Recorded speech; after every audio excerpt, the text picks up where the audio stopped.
नमस्कार दोस्तों, आप देख रहे हैं संस्कृति टीवी।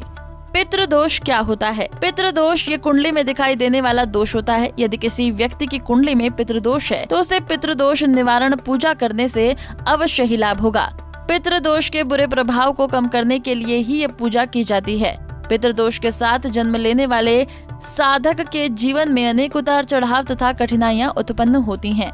कुछ परिवारों में जन्म लेने वाले बच्चों में पितृदोष देखा जा सकता है, जहां शारीरिक और मानसिक विकलांगता होती है।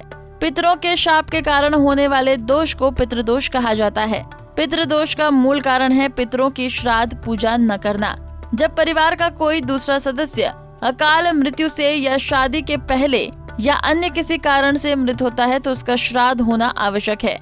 ऐसे में श्राद्ध न किए जाने से उस व्यक्ति की आत्मा भटकती रहती है, उसे पितृ पर जन्म भी नहीं मिलता, साथ यही परलोक से भी जगह नहीं मिलती, जिस कारण वो आत्मा दुखी रहती है, परेशान रहती है और परिवार के जन्म में अन्य बच्चों को परेशान करती है या उनके जीवन में कठिनाइयाँ लाती हैं। ऐसे में उस व्यक्ति की जन्म कुंडली में पहला स्थान पर, जिसे भाग्य स्थान भी कहा जाता है, वहाँ पर पितृदोष दिखाई देता है, जिसकी वजह से भाग्योदय होने में देरी तथा परेशानियाँ बनती है।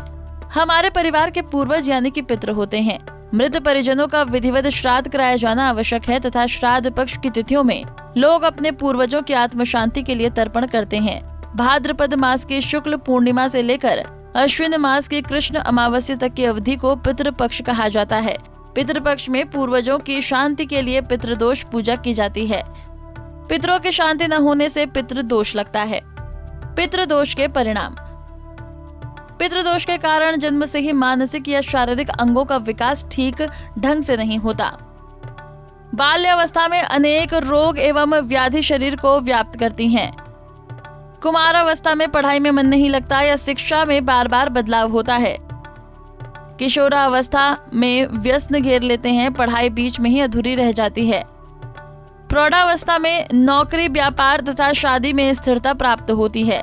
नौकरी में बदलाव, प्रमोशन न मिलना, व्यापार में नुकसान, शादी होने में परेशानी होती है। शादी के बाद पति और पत्नी के रिश्तों में तनाव, विवाद एवं झगड़ा होता है। महिलाओं को गर्भधारण में समस्या होती है या गर्भपात की समस्या होती है। पितृदोष के कारण जीवन में सफलता नहीं मिलती, धन का अभाव, कर्जे में डूब जाना, ऐसी अनेक परेशानियां आती हैं। पितृदोष के कारण हमारे पूर्वज स्वप्न में आकर हमसे खाना या कपड़ा मांगते हैं।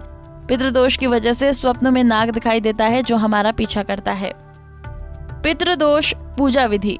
हमारे पूर्वज जो मृत्यु के पश्चात श्राद्ध के बिना पिशाच योनि धारण करके पृथ्वी पर भटकते हैं, जिस कारण उन्हें अनेक कष्टों का अनुभव होता है। उनकी आत्मा को उनके परिवार में जन्मे वंशजों से आशा होती है कि वो उनकी मुक्ति का उपाय करें। उनके उत्तराधिकारी या वंशज द्वारा पितृ शांति उपाय करने से उन्हें प्रसन्नता होती है और वो अपने वंशजों को अनेक आशीर्वाद प्रदान करते हैं।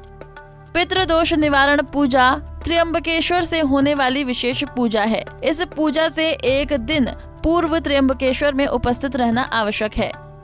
पूजा प्रारंभ होने से पूजा समाप्ति तक व्यक्ति त्र्यंबकेश्वर छोड़कर अन्य स्थान पर नहीं जा सकता। पूजा के पश्चात आखिरी दिन दोपहर 12 बजे के बाद श्राद्ध कर्ता मुक्त होता है। ये पूजा जोड़े से की जाती है, परंतु महिला पिंडदान विधि अकेले नहीं कर सकती। ये पूजा 3 दिन तक की जाती है एवं पूजा के बाद 41 दिन तक खान पान के नियम रखने आवश्यक हैं। पूजा के दिनों में व्यक्ति प्याज तथा लहसुन वाला खाना नहीं खा सकता। पूजा के बाद के 41 दिनों तक पूजा में उपस्थित कोई भी व्यक्ति मांस या शराब का सेवन नहीं कर सकता। पूजा में बैठने वाले पुरुषों को नए वस्त्र जैसे सफेद धोती, कुर्ता तथा महिलाओं को सफेद रंग की साड़ी पहनना आवश्यक है। पूजा की समाप्ति के पश्चात दक्षिणा एवं दान देना होता है। पितृदोष पूजा सामग्री।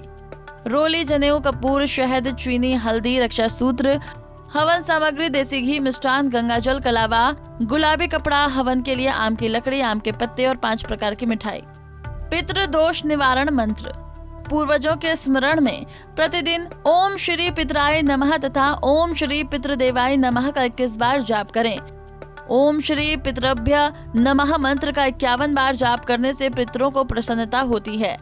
ओम श्री सर्व पितृ देवताभ्यो नमो नमः मंत्र का 108 बार जाप करने से पितरों का आशीर्वाद प्राप्त होता है। देवताभ्या पितृभ्यश्चा महायोगिभ्य एव च नमः स्वाहे स्वधाय नित्यमेव नमो नमः। ब्रह्म पुराण में इस मंत्र को पितृ गायत्री मंत्र कहा जाता है। इस मंत्र की हर रोज 1 माला या अधिक जाप करने से पितृदोष का प्रभाव कम होता है। पितृदोष शांति के उपाय। सोमवती अमावस्या के दिन पितृदोष निवारण पूजा के लिए सर्वोत्तम माना जाता है। इस दिन पितृदोष पूजा कराने से पितृदोष दूर होता है। पितृदोष निवारण पूजा अमावस्या तिथि या पितृ पक्ष के काल में किसी भी दिन की जा सकती है। इस पूजा का उत्तम काल दोपहर का होता है। पितृपक्ष में हर रोज पितरों की शांति से निमित्त से जल, जौ और काले तिल एवं पुष्प के साथ पितरों का तर्पण कराने से पितृदोष दूर होता है। पितृ की मृत्यु तिथि का पता न हो तब सर्व पितृ अमावस्या के दिन श्राद्ध कराना चाहिए, जिसके प्रभाव से पितृदोष से मुक्ति मिलती है। सर्व पितृ अमावस्या और हर अमावस्या के दिन 13 ब्राह्मणों को भोजन दीजिए एवं आपकी इच्छा अनुसार दक्षिणा देकर आशीर्वाद लेने से पितृदोष का प्रभाव कम होता है। पितृपक्ष में कौओं को भोजन कराने से पितृदोष से राहत मिलती है। ऐसी मान्यता है कि पितृपक्ष में हमारे पितृ कौओं का रूप धारण करके धरती पर अपने परिवार के वंशजों के पास भोजन प्राप्त करने जाते हैं। पितृपक्ष में गाय की सेवा करने से पितरों को शांति मिलती है तथा गाय का भोजन कराने से विशेष लाभ मिलता है।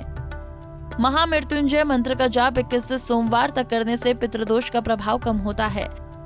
पितृ प्रतिदिन इष्ट देवता एवं कुल देवता की पूजा के साथ दुर्गा सप्तशती का पाठ करने से पितृदोष का प्रभाव कम होता है।